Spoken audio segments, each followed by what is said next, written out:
সাধারণ মানুষের সঙ্গে আরও সহজ যোগাযোগ গড়ে তুলতে বালুরঘাটে চালু হলো বিদ্যুৎ কুমার রায়ের নতুন বিধায়ক কার্যালয়।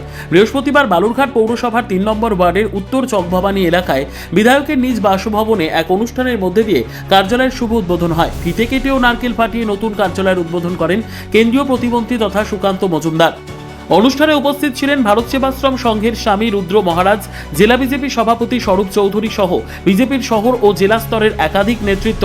এদিনের অনুষ্ঠানে দলীয় কর্মী সমর্থকদের উপস্থিতিও ছিল চোখে পড়ার মতো।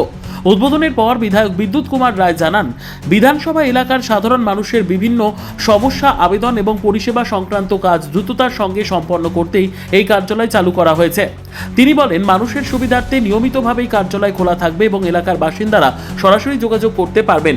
অন্যদিকে অনুষ্ঠানে বক্তব্য রাখতে গিয়ে সুকান্ত মজুমদার বলেন, শহরের প্রবেশমুখে বিধায়ক কার্যালয় তৈরি হওয়ায় সাধারণ মানুষের যোগাযোগ ব্যবস্থা আরও সহজ হবে। পাশাপাশি শহরের অন্য প্রান্তে সাংসদের কার্যালয় রয়েছে, ফলে এলাকার মানুষ সাংসদ ও বিধায়ক উভয়ের পরিষেবা সহজেই পাবেন বলে তিনি আশা প্রকাশ করেন। সংবাদটি নিবেদন করছেন স্বস্তিলোক উৎসব ভবন, গঙ্গারামপুর, দক্ষিণ দিনাজপুর।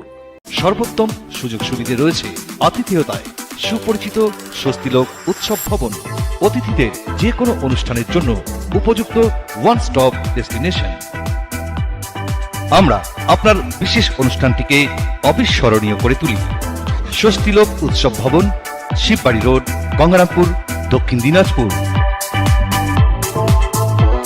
সঙ্গের স্বামীজিদের উপস্থিতিতে আজকে বালুরঘাটে আমাদের সম্মানীয় বিধায়ক শ্রী বিদ্যুৎ কুমার রায়ের যে বিধানসভা কার্যালয়, যেখান থেকে তিনি পরিষেবা দেবেন, সেই কার্যালয়ের উদ্বোধন হলো এবং উনি নিজের বাড়িতেই সেই কার্যালয় উদ্বোধন করলেন, যাতে 24 ঘন্টা মানুষের সাথে, মানুষের পাশে থেকে তিনি পরিষেবা দিতে পারেন। আজকের এই শুভ দিন থেকে আমরা এই কার্যালয়ের কাজ শুরু করে দিলাম।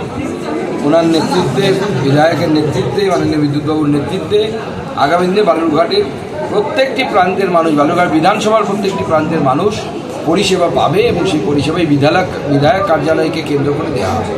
আপনি বললেন যে মানে মণ্ডলে যে সভাপতি তাদের কাছে সার্টিফিকেট পৌঁছে দেওয়া, বিষয়টা কি? দেখুন, আমরা চাই যে মানুষকে, বিশেষ করে গ্রামীণ অঞ্চলের মানুষকে যত কম এখানে আসতে হতে পারে তার ব্যবস্থা করা।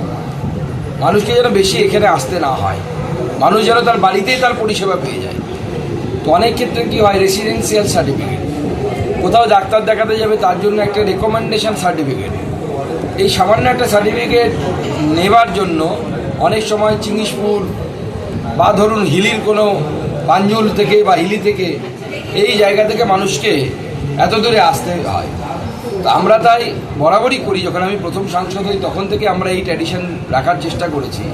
এই সমস্ত সার্টিফিকেটগুলো আমাদের বিধায়ক এবং আমি সই করে যদি আমাদের সেই কার্যালয়ে দিয়ে দিই, তাহলে পরে তারা উপযুক্ত ডকুমেন্টেশন দেখে, অর্থাৎ আধার কার্ড দেখে, সেখানেই তাদের নাম সার্টিফিকেটের মধ্যে লিখে তাদেরকে সেই পরিষেবা প্রদান করতে পারবে এবং তারা ফাইলও মেনটেন করবে যে কত নাম্বার সার্টিফিকেট কাকে দেওয়া হলো, এবং এর ফলে মানুষ বাড়ির কাছে যেমন পরিষেবা পাবে, আবার পরিষেবার স্বচ্ছতাও বজায় থাকবে। ব্যুরো রিপোর্ট, উত্তর বাংলা সংবাদ।